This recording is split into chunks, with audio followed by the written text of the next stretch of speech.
All right, guys. You gotta find your lighting pencil. Let's get this thing going so y'all can get ready and do something. I just want to get together with some of you guys. Some of them I know, some of them I don't know. We want to talk to you some things about independent wrestling. Now, we've all been independent wrestling, a lot of you guys for years. A lot of guys were trained in different places, but there's some things going on there I want to talk about and have you think about that you might want to correct in the ring. The one thing that I worked with you guys before out here was whipping from corner to corner. If you watch shows and you watch guys whip guy from this corner to that corner, they like to do this. They like to take one step and then the guy has to run the rest of the way by himself. That's totally ridiculous. Those fans want to see you whip the guy. It's called a shuffle. You can maybe shuffle your feet. Or you just watch too much lucha. That could be it too. Because the lucha guys, they do the same thing. They're just like, they have more effort going into the ropes. So think about that when you work and you're whipping the guy. Think about that little shuffle move that gets you further. You want to be at least in the center of the ring when you give the guy the whip. And you want to go ahead and make it look strong. You can put your hand on his back and give him a little extra shove. Don't push him so hard he loses balance. Okay? That's one of my biggest pet peeves in the Indies. The Rock's an awful example of wrestling, but he's a great example of shooting somebody off the ropes. Yes, watch those guys out there. You don't see them do that. With his hand across the back. Yeah. You don't see those guys do it. When you watch WWE, TNA, Evolve, Dragon Gate, any of these bigger groups, CWZ, FIP, all these guys, watch them. Go ahead and enjoy it. Watch it as a fan. Stop watching it as a fan when it's over. Rewind it. Watch it again as a worker. Watch the workers that you're interested in. Pay attention to what they do. Turn the sound down, whatever you want. Pay attention to the workers in the ring and how they do the moves and what kind of moves they do. I'm always big, and we're talking all the time about facial expressions. If you watch Undertaker and CM Punk's match, watch their faces. Don't even pay attention to the moves. Watch the facial expressions from Punk and Undertaker. That is what the fans key on, is whether you are showing pain, surprise, happiness, when you got a headlock and you're actually working that, it shows in your face, it shows in your body movement, it shows in everything you're doing. And I know that sounds like, oh my God, he's talking stupid, silver stuff. Think about it. When you practice that. There's a camera I got right here. The reason I got a camera on me doing this is because I'm going to look at it later and see my strengths and my weaknesses. You all should be doing that. If you can't afford a camera, ask somebody with a camera. Please do my match so that you're watching it. Don't go home and watch your match and go, oh my gosh, I look great. No, you don't. You don't have enough matches. You're indie guys. You can always improve in every phase of the game. Don't sit there and say, oh, that's great. Sit there and say, where are my weaknesses? What looks like I could make better? Do that. Stop letting it go to your head and start using your brain in your head. Okay? It's simple. I did it in the 80s. I recorded my match at home. I watched it. I said, that looked like crap. Next time I get to the ring, I'm going to work on that. It's very simple. Keep a notepad so that you can do this and bring it to here and do it. Always advise guys, keep notes and bring it to your practice. Study it when you're home. It's important. Believe me, it will pay off. Whether you think it will or not, it will. The other thing I want to talk to all you guys about, and I want to bring this up, is fantasy wrestlers. Now I started, you guys started with a particular wrestler that you really like, wrestler that you like, that you want to be like that guy. That's fine, if you can be like that guy. Don't choose Stone Cold Steve Austin and you're 150 pounds or you're 350 pounds. You're never going to be Stone Cold Steve Austin. Learn your weaknesses. Think about your weaknesses. Think about your strength. Develop your own image and your character. Do not try to be that wrestler on TV. Think about what you can do.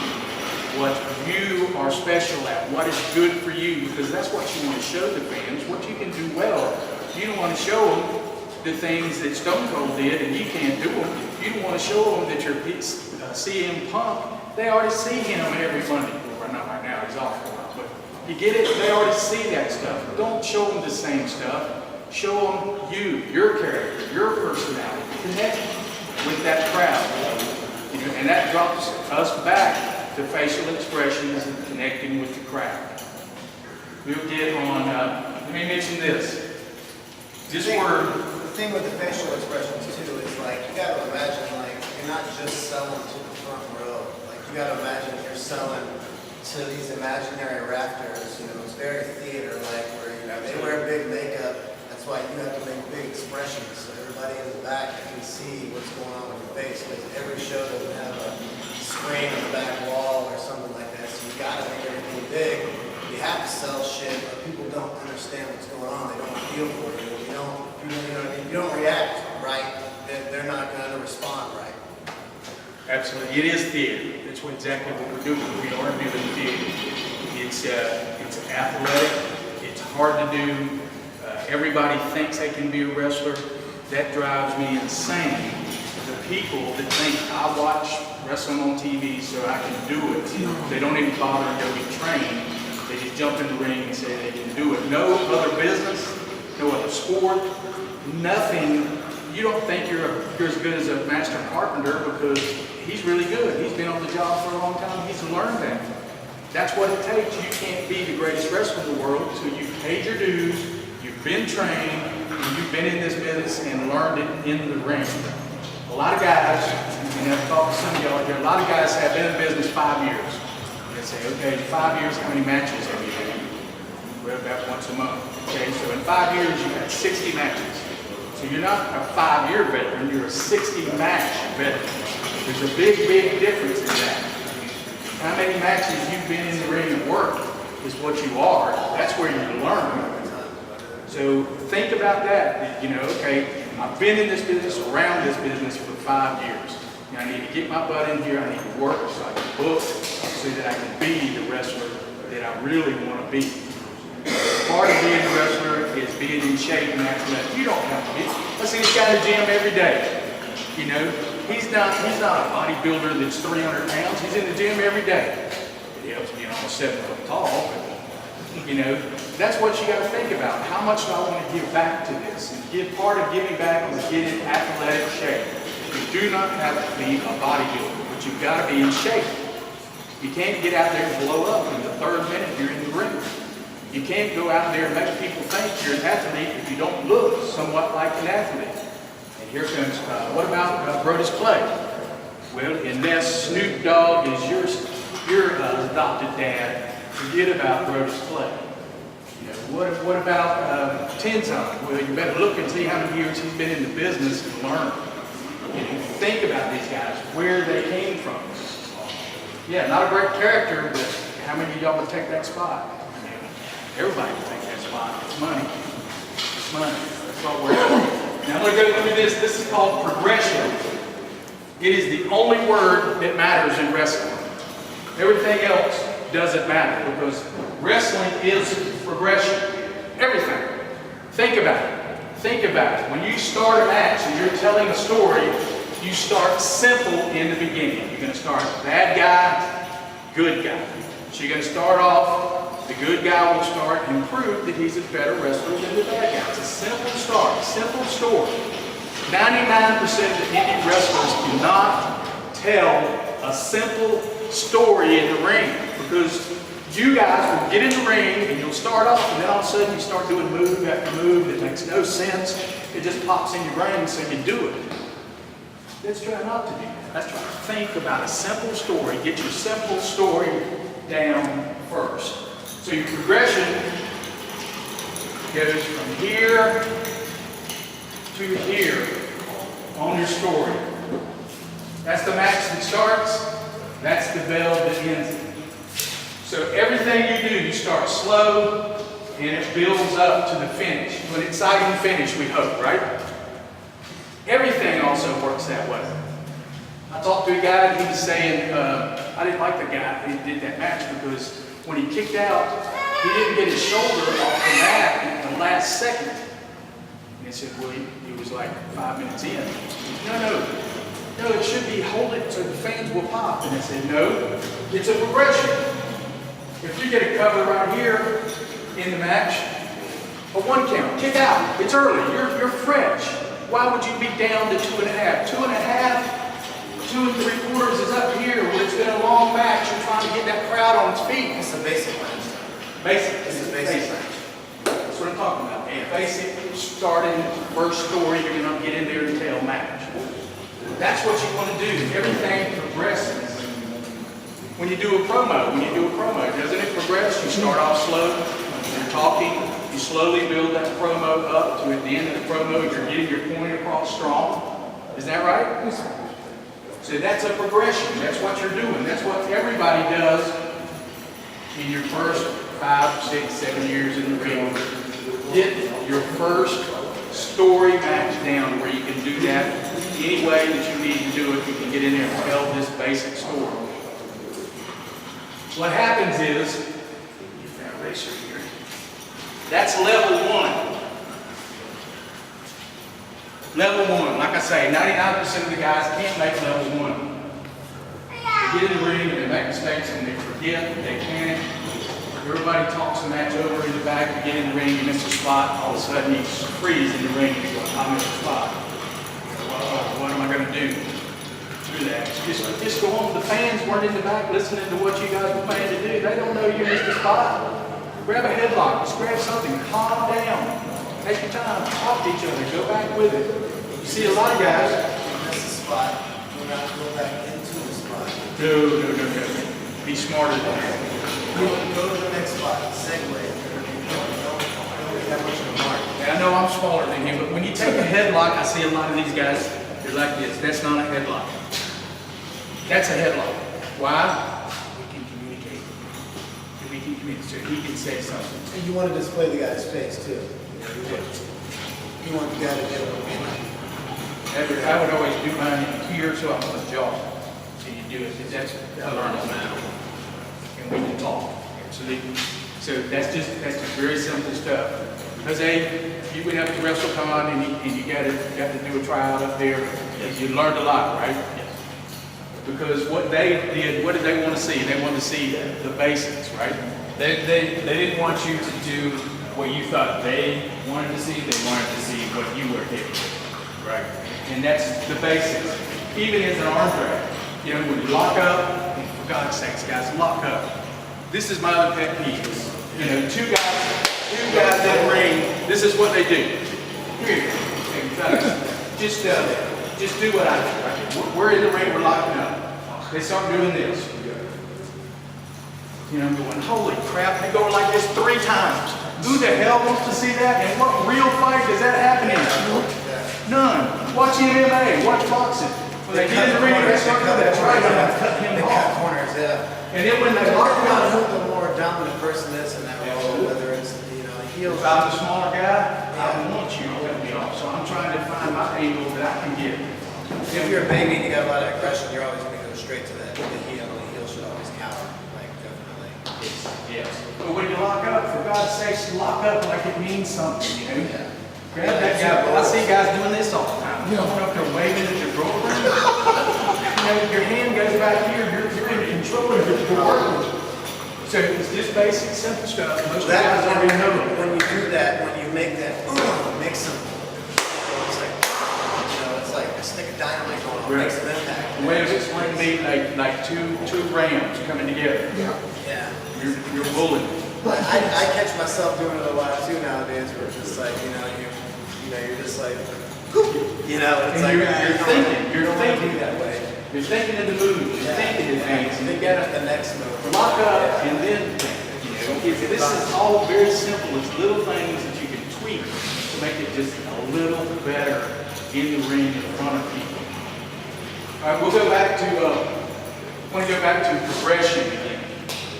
And Dagon kind of brought up, it was the first match. As you go to level 2, please get level 1 down where you can tell a story in the ring. I just want to say that also that scenario is the same for tag team wrestling. Yes. It's the exact same story. You just have two more people involved. And it's the same thing. It's shine, heat, shine. Absolutely. Now, tag team wrestling has kind of gone down because you don't really get to see as much as was happening in the 80s and the 90s. If you can, go to YouTube and look that stuff up and watch the tag team wrestling back then. There's smart stuff in there, unfortunately. But, when you move to level 2, instead of a progression that goes straight up, level 2, you're going to start things differently. You may not start down here. I was talking to John Davis. He went up. He was there at WrestleCon. He worked at AR Fox at WrestleCon. I don't know who AR Fox and John Davis is. He talked to me. He said Gabe wanted them to start at a level about here. He wanted it that fast and that quick at the start. So we laid out an match. We talked about it. It wasn't a match we did, but we're going over it. What I like to do is if any of you guys want to contact my site, give me a call. My phone number's on there. I like to call. All you guys that I call, you know I talk forever. I love talking wrestling, but he started here. Now you can't stay here because it's a flat line. Your fans don't get invested in what you're doing. As I recall, the first move in that match was the stunner. Yes. But you can't keep doing the same kind of moves. The fans will just start losing interest. You've got to start here, and as it goes, you may dip down and slow it down some. And then as AR Fox made his comeback, it goes up. So all of a sudden, you're seeing something like this. It's not just a progression. It is, but it also has regression. And the regression means you slow it down a little bit. A lot of times you may blow up, you need a little rest. A lot of times you may need to talk about something. A lot of times you're trying to get the crowd to sit back down because they can't keep standing up. You want them to pop when you want them to pop. That's important. They can't do it the whole time. So when it happens, make it mean something. So this is like really about level 3 or 4 when you start off something and you're doing this type of stuff. That's what you want to work. When you get to the top level, you can forget about everything because that's what I like. The up and down, up and down. What's WWE? Watch the matches they do. He goes up and down, up and down, up and down, up and down. Guys, maybe take care of it. The heel cut him off, or, outside the ring. And that brings me to something that really bugs me now too. That just leads into like when you're more established with a group of people, an audience, a certain show, you're able to have these different dynamics of matches because the people are more invested in you and you can change things up. As opposed to 95% of the time when you do these shows, you're going to be given that basic match every single show. You all know from promoters, they're just going to be like 10 minutes, keys over, do whatever you want to do. And that's basically what you guys should be doing is that basic match. Unfortunately, that's what we stuck with. But when, with Verde, like right now here, he's so over with the crowd, we're going to start being able to do all these like different things with him because he is that kind of character, like people are invested in him. So you can start putting him in different style of matches because people care. And when people don't care, there's no point in having a match like that because it's just too much. Right now, I totally agree with you on that. Now, like I say, do the first type of match, just a simple progression match, here to here. Get that down. The promoters will notice this. You know that the promoters will notice that you get your time limits right too, especially on the undercards. Get your time limits right if they give them to you. I don't know if they do in the States. They give you all time limits. Don't be afraid to go short. You go a minute, you go 30 seconds, a minute short. As long as you got the crowd where they need to be, don't drag it out. We have these things nowadays called cell phones. There's no reason why the referee can't put his cell phone in his pocket. Somebody, an agent in the back, a booker in the back, a promoter in the back, can call that number and let it vibrate, and he's telling the ref to take home. It'd be nice if we could all afford earpieces. That'd be great. But if you're working with a promoter and you know it's a smaller promoter, promotion, they can't afford that stuff. Everybody's got a cell phone. Yeah, you can watch first. You got that, yes, that's important. So if you go somewhere, make a suggestion. If they're all bitching, oh, I'm going too long, I'm going too long. Why don't you think about this? Use your head. That's the biggest thing in Indies I see people doing is not using their head. It's not hard. What we do is extremely hard, but it's not hard to be smarter than what we're doing right now. Now let me get on the thing that I was going to bring up. That I've been working on, guys, is the 10 count by the referee. I wish Ed would be here today. Pay attention to the 10 count by the referee. It's really not the referee's position to have to cover for you. You can pay attention to the 10 count. Does it happen in the WWE, TNA, everyone? Yes. When it gets down to it, we don't want the referee to count you out. That's when he should go out and say, hey, pay attention to my 10 count. And he's serious. He's not working. He's saying it. Because you have to do that. In 1973, they changed it from a 20 count to a 10 count. And there's a reason why they did that. And that's because TV time. That's the only reason they changed it. He really should go back and give you guys enough time outside the ring to do your spot. Yes, Japan always still does it. Yes. And the reason is so they can do their spots outside. You don't see the Japanese have a problem with that because of that. So pay attention and listen. Listen to that stuff. You know, try to work with the referee. You don't want to make them look, that's the thing too with refs, you don't want to make them look stupid. You make a ref look stupid, you make the match look stupid. And the promotion. We're doing, we're going to tell the refs now, we're like, there's always, every stupid tag team match, there's always the spot where like, the partner will come in and the other guy will be like, hey, come with me, referee. Let's make the ref look like a dumb ass so you guys can do it. What sport would allow that to happen? So we're trying to say we're a sport. We're trying to say, look at us, we're doing something that looks real. Look at us, we're good at what we're doing. Like, no, get out of the ring. Like, I saw this last weekend. Of course, I'm not tall enough, but imagine I'm the ref. The guy grabs the ref and puts his hands over his eyes so he can't see what's going on behind him. What is the ref going to do? How bad do you think that ref is an idiot? How bad do you think that promotion is for having a referee that looks like an idiot? Why would they hire somebody that can't do their job? These fans are thinking that. Don't think they're not. They're thinking, well, that's stupid. Why would you even have a referee if he can't see what every one of us can see? The reason is the finishes are not thought through. You do a finish and you think that that's it, it'll be fine. This particular match, they used the briefcase 4 or 5 times. The referee can hear the briefcase. Come on, everybody can hear it. We have to be more logical with our finishes. We got to think them through, make them shorter. To get too convoluted with your finish. And deal with some brass knucks on that. Repeat that, please. Yes, make them shorter, they're too convoluted.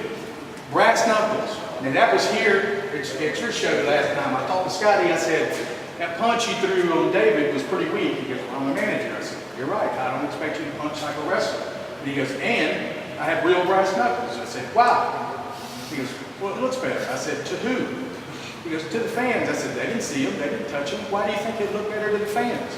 Well, I just thought, I said, you tape up some tape, some foam rubber, they won't know the difference between a set of real brass knuckles and fake because you're going to put them away. You know, be smart. Then you can lay that punch in. Slapjack, yeah. You know, be smart. Don't be stupid. Think like a wrestler. You do not need real hammers. TNA does not use real hammers and hit each other in the head. Think, guys. They got a whole factory that is a prop department. I showed y'all. The last time I came with my back, I showed you my fake knuckles that I made up. They will work just fine. We got one manager and the other managers here. And I'm talking to you. This is what I don't. Every manager has to get involved. No, you don't. You are a secondary character manager. You do not have to get involved with what's going on. You are important to help tell the story, but you are not the spotlight. It says wrestling, not managing, not refereeing, not announcing, not promoting, not booking, anything else that says wrestling. That is the most important thing, is the story being told in the ring. everybody else has to assist that story being told in the ring. So a manager should, and if you go look up Bobby Heenan on YouTube and listen to what he said. Bobby Heenan on managing. You think it's just me saying this? No. Every decent manager that's ever been in the business will tell you he's there to assist his wrestlers. He's not there to get the spotlight and have everybody look at him and think he's great. He wants his wrestler to look great, because if he looks great, I'm his manager, I'm going to be great. It'll make me, I'm his mouthpiece, I get to talk. Yeah. And I get to make him something, so I will get the rub from him. But he's the one that's got to be in the ring and do the moves. So that's important. Think about that stuff. Think about all this stuff that I'm saying. I know I'm throwing it out here real fast because I know you guys want to get in the ring and work. Well, take your time, they need to hear this. Okay. Stuff with manager too, I'd like to bring up is like, and I'm not saying anything to you in particular, but just like anybody that ever has a valet, a manager, like, there's way too much guys that like, they'll be walking ring to ring, like during the match, or there's a spot going on, and they'll be like yelling at the crowd. Absolutely. Like, you're taking it away from the match that's going on in the ring. Like, if you have a manager that does that, tell them to not do that, because they're taking attention away from your match. Like, you're basically a cheerleader. You know, a lot of times managers are given to people that can't talk that well. So this manager, generally, if you're a manager, you can talk. If you can't talk, you know, you're going to be a valet or like a security guard or something like that. But like, they're there for a reason. But at the same point, you're basically a cheerleader. You know, you react to the match, you sell things, but a lot of times it's just staying put. And there's nothing wrong with moving around, but it has to be like in the right time. It's the whole thing you don't want to take away from what's going on in the ring. Like, that's focus always. What about as a worker, like when my match with Lance, like during his entrance, I was circling the ring. I was kind of like trying to show the crowd I was ready to fight, like, and I had like a bunch of people that watched the match say, well, you kind of took away from his entrance. Is that true? Should I kind of just stay confined? Are you in the ring right now? In the ring. Okay. So like as he's making the rounds around the ring, like getting to the ring, you know, is that a bad thing? If anything, as a baby, I say like if you, at that point, you definitely want to like have a match with the guy. But if anything, like go back to your corner here, baby. You're always gonna like let the guy get in the ring, and you know what I mean, and just like let the ref check the pad or something, just to like be downtown enough so that he can do his thing. If you were a heel in that scenario and a baby comes out, you definitely want to get out of the ring and leave the ring for him. In that scenario, you're a baby, so you don't want to cower someone. But you know, yeah, just tone down a little. You don't Be a want to- student in the game. You watch what the big boys do. That's all you have to do. They will lead you, right? You see what they do. If you have a question, look at it. Then go back to your trainer and double check with your trainer, because for this situation here, like Dagon was saying, most managers are mouthpieces. But you know what? In the indies nowadays, that's not true. You know, that's not true. People talk all the time. That could be the greatest wrestler that can put on the greatest promo, and they'll stick a manager with him. Things are a little convoluted in indie wrestling. Because the manager will be local or something. Yeah, some friend of the promoter's brother-in-law. Hey, I want to get him on the show. Let's stick him. Oh my God! And now we're going to get into something that really drives me insane. Is we need another referee. Is your brother-in-law sitting there? Go get him. Never been trained. Can't be a referee. Never been trained. He's going to help you wrestle. The referee is there to help you. He's a secondary character. He is there to further the storyline with you. The two guys that work together is the two wrestlers. The next two that work together is a manager and the referee. They work together. They should be together talking about what's going to happen. Refs just get in the way on matches.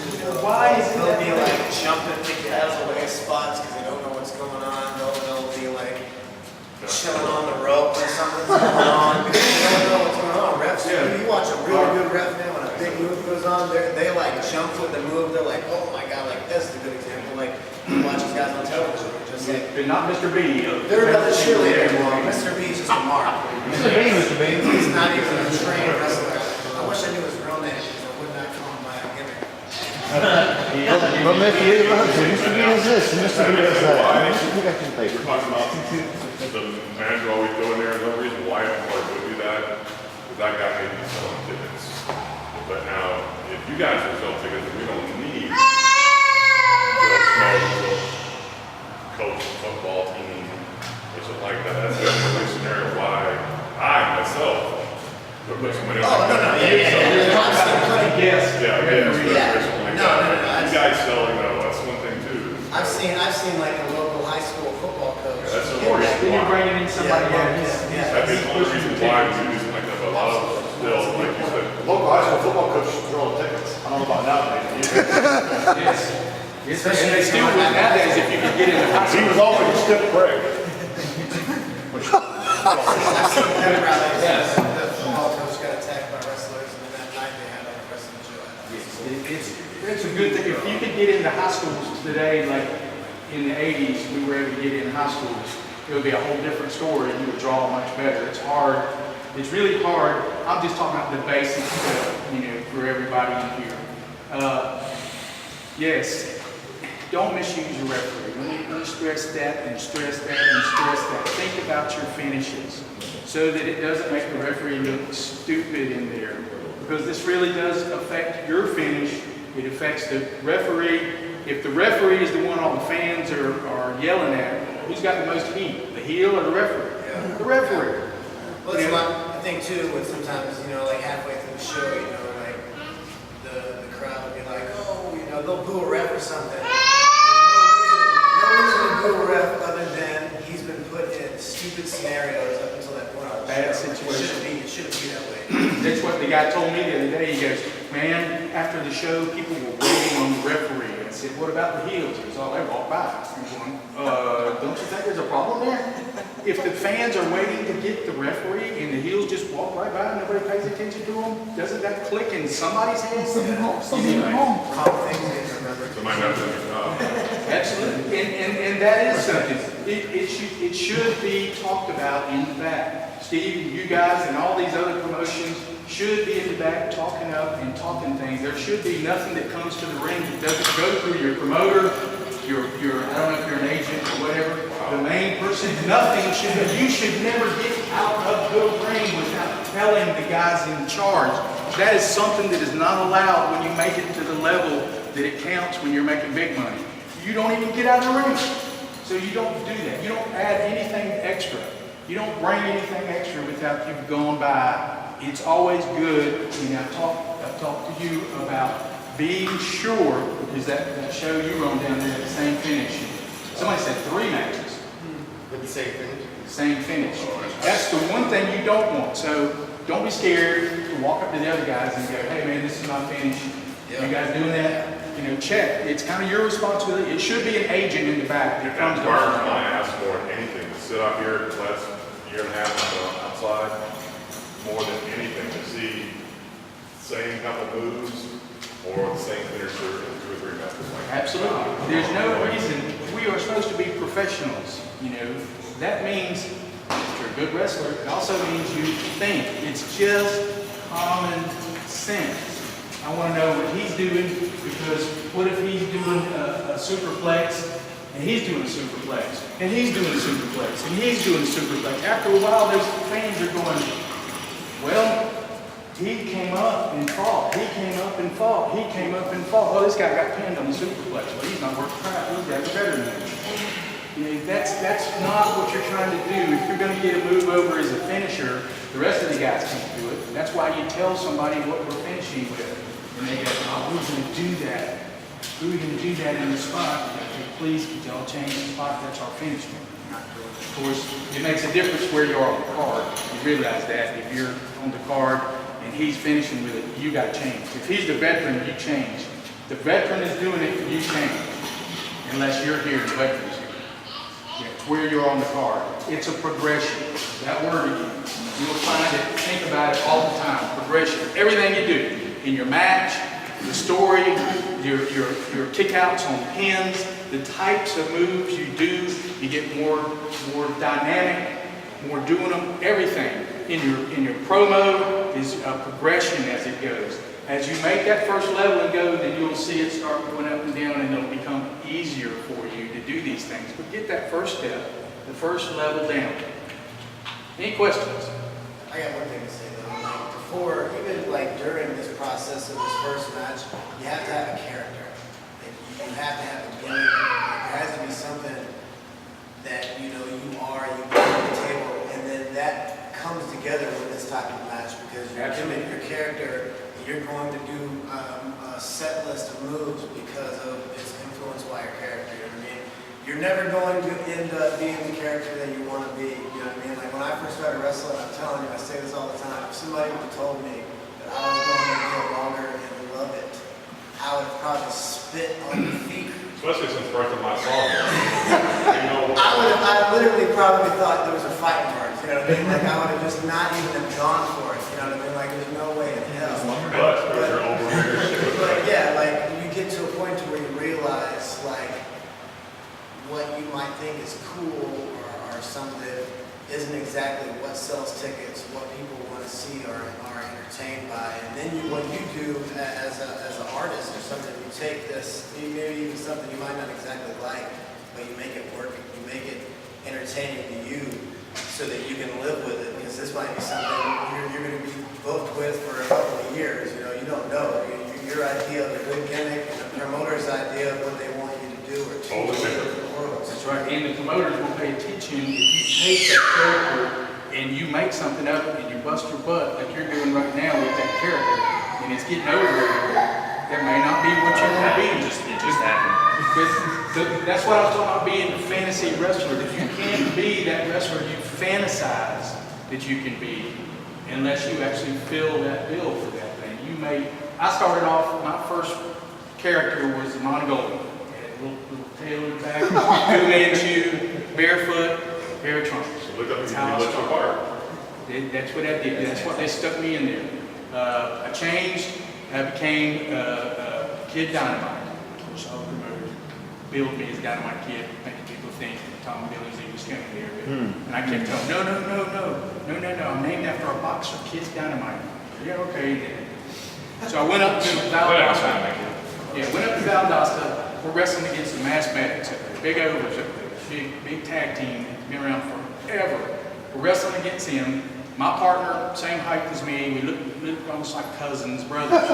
And we get in the ring and they're doing an interview with the announcer and they go, "We're the tag team champions. We don't have to wrestle midgets." You know, I'm going, "Oh, geez, that really buried us, you know."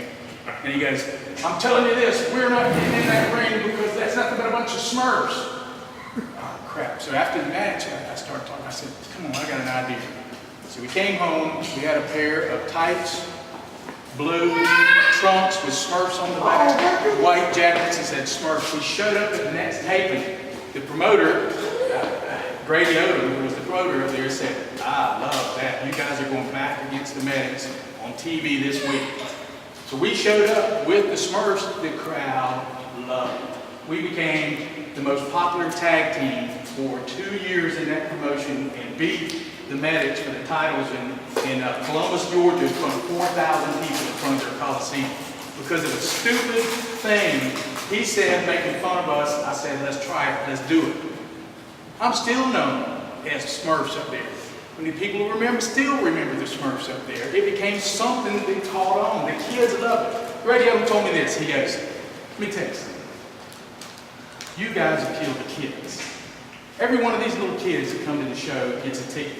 And every one of the kids has to bring mommy with him or dad. That's 2 tickets. I might put a little bit more on you guys. Why would I not push you guys?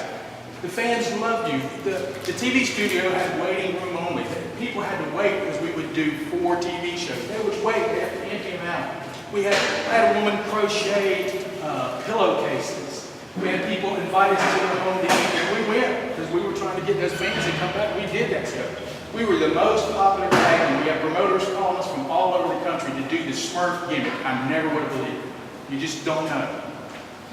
But you go wholeheartedly into it. You know, we knew we were wrestling. We didn't come out and go, la, la, la, la. We didn't do that. We were good wrestlers. We were a tag team. We were the smallest tag team. I heard you had a good dance. I feel that's We made it. But we were a small tag team. We knew our role. We knew we weren't going to beat the guys, the 6-footers that weighed 300 pounds. We went in there and tried to outsmart them. And then they would tear us up, beat us up. Next time we come back, the Smurfs luck up and get a win. The fans go crazy. It's all about appealing to the fans, giving them what they want, so they'll buy tickets for the next show. That's what happened. Everybody knows locker room etiquette. Everybody's aware of locker room etiquette, right? We've all been talking about it. I seriously, that's, as a promoter, I don't care what you do out there, anybody can make, most anybody can look good, but what I feel is going back there in the locker room, if you're a cancer or a dick, I'm not gonna have you, because if you don't have a peaceful locker room, then it's not worth me booking somebody, because unless you're a super over and selling 100 tickets, if you're a big mouth or trouble in that locker room, that's not much more who still wrestles every once in a while and doesn't want to fool with. So locker room etiquette is a big thing, and I think is not being taught. Absolutely. That is one of the things. Everybody knows you shake hands with everybody. It doesn't matter who there is. I wrote a story about, I went up to Hazelhurst, Georgia. I was always early. I always had to go early because I wanted to meet the promoter face to face, because that's what you have to do. You make contacts in this business. In the old days, we didn't have YouTube. We didn't have this many shows. You had to make contacts. You had to wrestle guys and bust their ass and put them over so they'd go home and talk about you and tell their promoter. And I would go in early, meet the guy, shake his hand, and I went into the locker room. Guys started showing up. I shook everybody's hand, but come to a little kid and I said, "Hey, how you doing? I'm Dynamite." Shook his hand. He goes, "Oh, I like you, Smurfs." I said, "Hey, it's great, man. I'll give you a picture." Talked to him, came back. During the show, we finished our match and went back. The promoter come up to me, he goes, "I appreciate you talking to my son. He really likes you. We're going to keep booking you." That's smart. You shake hands with everybody. You don't know if it's the promoter's wife, his daughter. You shake hands with every single person because you're brothers with everybody. If they're in that locker room, they're in the business somehow. Even, I feel the same way about people selling concessions. Absolutely. Even if it's just a gopher person, set the chairs over. That's why I said that prevent staff. Yeah, I think just security should same be thing, listening same to all this. shows. Everybody, they are workers. They help the show. You got to be there. They are all brothers in this thing together. You got to take care of each other. Be respectful for everybody in the business. A lot of times, and I've been in y'all's locker room, a lot of times y'all gather up together, and it's a lot different today than in my day because they would come by and give us a finish. And that was about it. This is the finish we want. If you're going over, this is how you're going over. And then we would work 3, 4, maybe 6 spots if we thought we had enough time. You guys get together and you go over it, and over it, and over it. You add spots, you add spots, you add spots. That's different from me. I'm not saying it's wrong. I'm amazed at what you guys do. I'm amazed. I know I could not do that in my day. Do I think there's better, more athletic wrestlers today? Yes. Do I think it was better in the old days? The wrestling, no. It was more fun because we were a team traveling together. It was just like being a minor league baseball team. We traveled to the same cities with the same guys. We ate at the same place. It was great times. I mean, I could go forever with road stories and everything. You guys got it different. It's promotion here, promotion there. You wrestle another guy here. You're down there. You come back to this one. You don't wrestle the same guy. So, you've got to get together, talk it over like you do already. Think a little bit about limiting so many spots. If you're on the card, you let the main event, semi-main, do whatever they want to do. Limit so many spots and just tell that basic story. Once you get that down, once you I think I'm telling the story well. I think we're starting slow, we're building up, we hit our high spots. I feel like the crowd is paying attention and we're noticing we're in control of the crowd. Now, I don't know if y'all noticed that. Pay attention to the crowd. It's a lot to do. Pay attention to the crowd. Pay attention to the referee.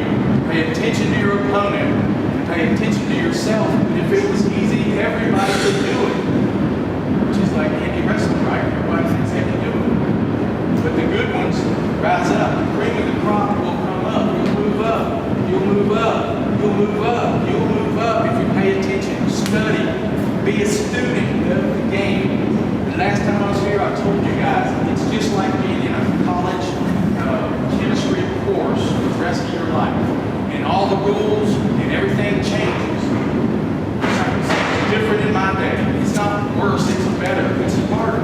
It's going to change on you. You're going to have to study the whole time you're in this business and get better. You're going to think, how can I get better? Can I drop a little weight? Can I put on a little muscle? Can I get faster? Can I practice the moves and get faster? Those things are maybe what you need in your character. Just like Dagon says, just like I explained, find your niche. It works. Don't think that you can be a badass when you don't look like a badass. Don't think you can look like Andre the Giant when you're my size. It is not going to work. You have to deal with your strengths and your weaknesses. A lot of times that's up to the promoters too. Like, It is. Sometimes, Nick Dinsmore did not come to Eugene. I can talk to guys all the time and be like, this is what you need to do, and they're like, nah, that's not what I want to do. But That's the fantasy. the promoter puts you in a scenario, and at the end of the scenario, you look awesome. You know, you got to kind of think about, We have to do what the promoter says. Yeah. It's different today because You're not always boom, gonna there's want to do promotions this all deal. over. But it was a smaller group of promoters in my day, so you were thankful that they were using you. You damn well were going to do whatever you told them because he wouldn't use you. Now you can just pick up and go downstate, and there's 5 promoters in Orlando, there's 10 promoters in Tampa, there's 4 promoters in Jacksonville. It's not as hard to get booked. But it's all about getting better, about the progression, about you and your wrestling ability progressing up and getting better and better. The locker room etiquette, to think about that and say, what can I do? Let's not just grab ass and talk about what we were doing and I went to the fair and I did this and I did that. No, let's get in there and talk. Let's make connections and meet people. Say hello. Sit down and say, what do you think I need? Ask the vets. What do you think I need to work on? Did you see my match? What do you think is my strength that I can work on? Ask them. Every single veteran I have interviewed, and I've interviewed a lot of them, have said, if anybody asks me a question, I will answer it and I will help them. Every single, not one of them said, no, I don't want to do that. No, I don't like to talk. Every single one said, I'd love to help you guys. So go to them. Last time I was here, John Yeah, Davis we was got to here. be a little iffy with some of the people we asked. There's a whole lot of bitter pills out there. Well, that's the problem is sometimes you may hear your match sucked. You may not want to hear that. But that's the biggest, that's It what depends I, on who it comes from, though. that's true. I've heard that from Most the of right the- person, and I can take it with that, because if the right person says it, it means a little more, it hurts a lot more. But if it's a random person that's just being an ass because they might be negative about something else, like, that's it. That's why I say go to a vet Yeah. that you can trust it will give you an honest opinion. Yeah. Don't be scared to do that. Most of them will help you. But if he does say, oh my God, man, you do not even know how to do an arm drag. I say, well, could you help me? Could you help me? Because I talked to a guy the other day and he goes, oh man, you're complaining about my arm drags. And I said, well, how are you doing? He said, when we lock up, I just drag him. And he said, okay. You do it any other time? No, not really, just when we lock up. I'm going, man, there's like a whole bunch of different arm drags. You just don't do one from a lockup. Said the guy's charging you, it's a different type of arm drag. There's an arm drag that you do is very similar to a hip toss. Yeah. See, the guy's coming and you're going to take him and get him up. When you drag him, your hand is used here to get a height so he comes down flat. And if he comes down flat, or if he's running at you and he slides, you can't hold that arm. But if you get him up in the air and you land, you can roll right over and go into that arm bar. And he's not sliding away from you. There's more than one of every move. There's more than one hip toss. There's more one than just a hip toss. It's the same hip toss, you know, right? When you get a hip toss, you want to sky that guy because that's what looks good, is if he gets the height from a hip toss. So you don't just flop him over. You step up as he comes in. When you come in for that thing, it's your job to get up and over. Just like a backdrop, just like an arm drag, just like it's your job to cooperate with the move. And that comes in practice. That's what Dagon's here for, is to get you in there and think about the basic stuff that gets left behind because you want to hurry up and get to the big spots. I want to hurry up and do a suplex, superplex. Oh, I want to hurry up and I want to do the tornado DDT. Oh, I want to hurry up and do that. Look, hip toss, arm drags, headlocks. Can you do those? Yeah, I can do it. And you say, let me see it. Got off, man. You did a great tornado DDT, but you can't do those during the match. You have to start with something. So, you can't work on your basics. That's what I'm impressed most people. Don't be afraid to just do a move, as opposed to like 3 moves. You gotta, and there's nothing wrong with doing combo moves, but you need to allow time for each move to resonate. You don't want to it has to you don't want to let mean someone something. take a bump and then them come right up and sell into another move. Like you want like it to be like boom, oh shit, oh seem to be able to absorb, you don't want it to be like, because, it's like, it's more of like a bubble feed than doing these moves. It takes away from it. Makes it look weak. Yeah, it takes it away, especially too if you end with one move. And that progression, though, as it gets toward the end of the match, you're going to speed up that stuff. Oh, absolutely. Yeah, that's at the beginning. As you go with your progression, you're going to speed it a little faster. Running late? Okay, They're on your side. okay. We went through locker room etiquette, just to basically treat people like you want to be treated. It doesn't matter if you hate their guts while you're in the locker room. Don't treat them like crap because your promoter may be watching you, the agent may be watching you, and he might want to push that guy, and he's got to choose between him and you. Which one is he going to choose? He's going to choose the guy that he's going to push. So when I talked to you, you said you don't want to start any problems in the locker room. You are absolutely right. You never, ever start problems in the locker room. If you got a problem with a guy, talk to him on your own time. That locker room, the band of brothers. That's what that is. So you hate his guts, but you let it pass. Is there fights? Has there been fights? Have there been fights? Hell yeah. You lose your temper. It's part of athletics. You're fired up, you will lose your temper. That's why you got guys in the back. You got agent, promoter, the other guys, you break them up in the indies when you're trying to get booked everywhere and it gets around that you got your jaw broke by somebody because you got in a fight. What do you think the other promoters are going to think? Stay at home. Absolutely. So think about what you're doing. Everybody should know you can't go under that. Yeah, book the guy that broke the jaw, that's what they'll do. All right, brought over finishes. Make them simple. Start off simple. Don't get them so convoluted. Don't let them take time. You took about your finish the day where you did the thing. The first thing I saw was you got a really good match. I know what you did. For as much experience as you had, it was a very big match. When they jumped you at the end, Lance gets you with a forearm to the back. He rolled you over and he punched you 3 times. You just took an unbelievable amount of punishment in the ring, and that laid you out for 5 minutes. That's the first thing I said was, no, I don't believe that. They should have been on your ass and put you out. They jumped right from it, went too fast. I love things together. I'm not saying anything about him, but it's something you think about. Let's try to make it believable to these fans. Think about what you just did, the matches and the moves you did and what you popped up from and kicked out from. How much more devastating was that than what put you out? Don't not think about that. Think about that. Try to think of it logically. That's all you have to do. Worried about that, you can have suppose you get burned, you're going to be wearing that. You got to be careful with that because once you start that, you can't back up. Yeah. Unless you come up with a storyline to make that reason backing up. So when you come into town, He's going to have to you're wear gonna have to wear that. Yeah, he's going to wear an ace bandage underneath the mask in the next show for sure, just to like address it. And since you said you got your stomach wrapped, you can wear a shirt too. Yeah. And also, it shouldn't, I'm not telling you that's what you do, but that should go into the storyline too. The fact that he's injured, go ahead and defend his title and he's injured. I mean, you saw that on WWE, how Cena sold the ankle still, it is hurt.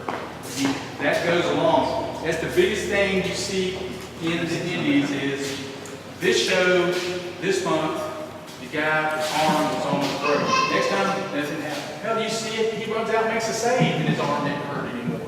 You see a referee take a bump and go down, the referee's knocked out, he's laid on the ring, and he wakes up in time to count 1, 2, 3, and then he comes out at the next match and he's fine like nothing. Here's a non-trained guy that just got knocked out and he's fine. He's walking around. I didn't do anything. Oh, bull crap. You just got knocked out in the ring. Isn't this real? Or are we just going to say, no, it's all fake, for real?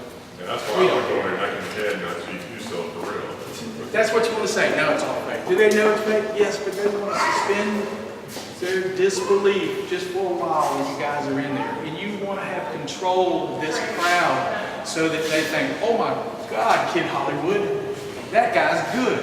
I want to see him, They will start believing in what you do if it makes logical sense to them. If they go, well, wasn't he hurt? His neck was hurt. Now he didn't even act like anything's wrong. Or, I wish Pez was here because I could tell him that. And by the way, tell Pez he should have made $100 the other night at the show. Anybody that referees as many matches as a referee does shouldn't be paid minimum wage. I mean, how'd you like to referee every single match? Have to be there for every single finish. You guys got to be there for one. He was involved in a spot probably every match too. Every single time, you know. Referees are worth their money. Respect your referees. Don't make them stupid. Treat them with respect. They can help you. They will pass messages for you. They will see things and cover for you.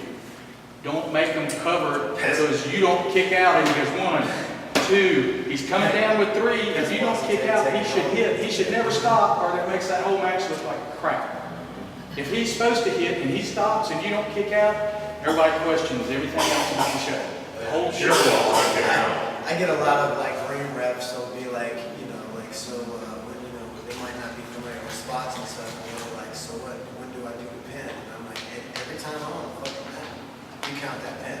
If I don't kick out or you don't kick out, that's the end of the match, and that's your fault or my fault. But you don't ever like I've been in matches before where like the person won't kick out and the ref won't count it, and the person on top flinches. Yeah, Like they expected the person to kick out. Everybody looks like ass because of that scenario. The ref would just count the pin, that spot would have never been exposed. They did everything. But that is the problem in this business is if you know the finish and the ref knows the finish, then he's not going to count the pin because he knows the finish. He's going to automatically stop. And he has to know that that's the difference between a good ref and a bad ref. And you pay attention to those good refs. I did that. That was one of the reasons I got there early was I would check the matches out and see the good refs, and I would go and be their friend. Please, man, do my match. I would love for you. I'd kiss their butt as much as I could. You get that good ref, do my match. Pez gets that a lot when he does random shows. People will just be like, hey, guys, you're in That's my what you match. want to do. That's what you want to do. You make contacts. You You always do all want this. Pez It's over Mr. B. important. You kidding me? Yeah. All right. Any questions? Anything you guys can think of? One more spot. I know we're trying to get the ring, but I know a lot of, especially down in Orlando, you got a lot of the same guys that work for other promoters. Right. Now, would it make sense for you for one guy to do, let's say, an injury angle in one promotion, and then like the very next week in the same town for another promotion? Would it be okay to still sell that? It's going to be up to the promoter. See, in my day, we didn't have that because we didn't have promoters in the same town that much, and you were in a territory. But in that, you're going to have to do what your promoter says for you to do because he's the one hiring you. It's just like if you paint a house green, and this guy over here doesn't like green, he's going to tell you I want blue, and you got to paint it blue. So if you say, hey, I hurt my neck over there, and he says, I'm sorry, I don't want to do that. This happened to Simon, right? Simon down there said, I'm going to stop. I'm going to stop. I don't want to wrestle anymore.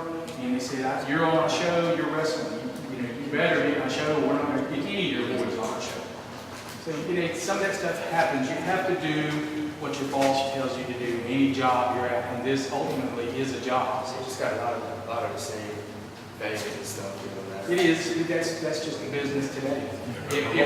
Looking at it, you should think, okay, That's right. same crowd. That's what I was going to get to. If the promoter is smart. It depends if they acknowledge that other promotion too. If they got a feud going. Like, fuck those guys, and that's where you gotta kind of think about who do you want to, do you want to keep this guy happy, or do you want to just work everybody's show, you know, like.